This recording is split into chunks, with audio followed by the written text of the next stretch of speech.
நம்ம இந்த நம்ம என்ன பார்க்க போறோம்னா என்னடா பார்க்க போறோம்னு கேட்டிங்கன்னா, இப்போ வந்து பார்த்தீங்கன்னா யூடியூப்பில் வீடியோ போடுறீங்கன்னா இதோ இந்த மாதிரி இருக்குது. இப்போ முன்னாடி வச்சுருக்காங்களா, இந்த மாதிரி பண்ணுறதுக்கு தான் நம்ம பார்க்க போகிறோம். இந்த மாதிரி எப்படி பண்ணுறதுன்னு தான் பார்க்க போகிறோம். மறக்காமல் இந்த வீடியோ பிடிச்சிருந்ததுன்னா லைக் பண்ணிடுங்க, ஷேர் பண்ணிடுங்க, கமெண்ட் பண்ணிடுங்க. வாங்க வீடியோக்குள்ளே போகலாம். இப்போ பார்த்தீங்கன்னா நான் என் லிங்க்குக்கு கீழே வந்து ஒரு ஆப்பு கொடுப்பேன். அது தும்னைல்னு ஒரு ஆப்பு. அதை ஏற்றிக்கிட்டிங்கன்னா இப்போ பார்த்தீங்கன்னா அதை ஏற்றிக்கிட்டு இதில் தும்னைல் மேக்கர்னு இருக்கும். இது மேலே அதை கிளிக் கொடுத்துக்கிட்டிங்கன்னா இந்த மாதிரி காட்டும். இந்த மாதிரி நீங்கள் 2 ஃபோட்டோ இந்த மாதிரி வைக்கலாமா அந்த மாதிரி வைக்கலாமான்னு காட்டும். அப்போ இப்போதைக்கு இதை வைக்கிறேன். பார்த்தீங்கன்னா நான் ஃப்ரீ ஃபயர் ஃபோட்டோ அமுத்துறேன். இது நம்ம சேஞ்ச் பண்ணிக்கணும்னா சேஞ்ச் கூட பண்ணிக்கலாம். இதை கிளிக் கொடுத்தீங்கன்னா சேஞ்ச் பிக்சர்னு இருக்கும். அந்த சேஞ்ச் பிக்சரை அமுத்தி திரும்பி வேறு இதை கூட வச்சுக்கலாம். இப்போ வச்சுக்கிட்டு அடுத்த ஃபோட்டோ இருக்குல்ல, அதை கிளிக் கொடுத்துக்குங்க.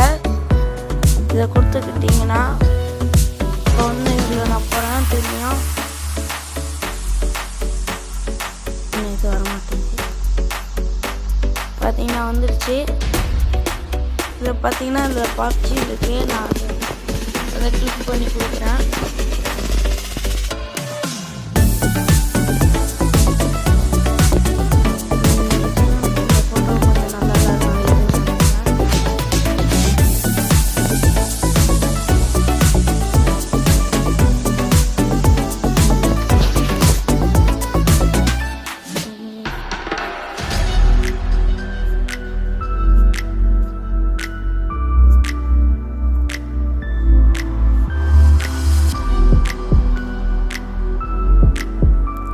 பார்த்தீங்கன்னா இதில் இந்த மாதிரி வந்துடுச்சு.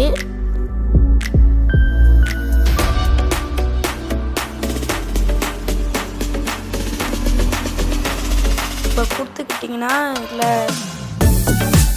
ஸ்டிக்கர்னு இருக்கும். ஸ்டிக்கரை ப்ரெஸ் பண்ணிட்டு இதில் பார்த்தீங்கன்னா அப்படியே போயிட்டே இருக்கும். இதில் பார்த்தீங்கன்னா பிஎஸ் இருக்குது. நம்ம எந்த சைடில் வேணாலும் போட்டுக்கலாம்.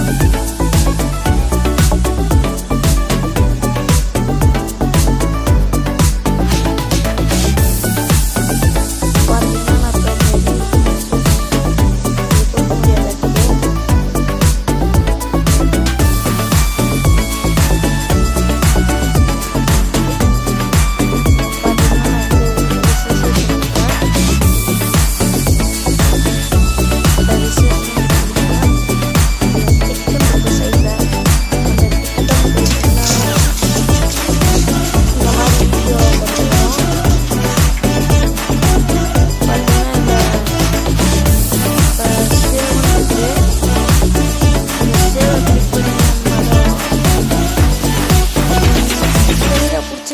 லைக் பண்ணிடுங்க, ஷேர் பண்ணிடுங்க, கமெண்ட் பண்ணிடுங்க.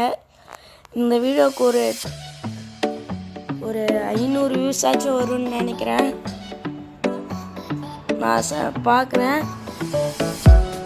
நான் உங்களை அடுத்த வீடியோவில் சந்திக்கிறேன். அடுத்த வீடியோவில் நம்ம என்ன போட போகிறோன்னா, இப்போ மாஸ்டர் படம் அதிக பேர் பார்க்காம இருப்பீங்க. அது எப்படி ஈஸியாக டவுன்லோட் பண்ணுறதுலாம் பார்க்க போகிறோம். நான் உங்களை அடுத்த வீடியோவில் சந்திக்கிறேன்.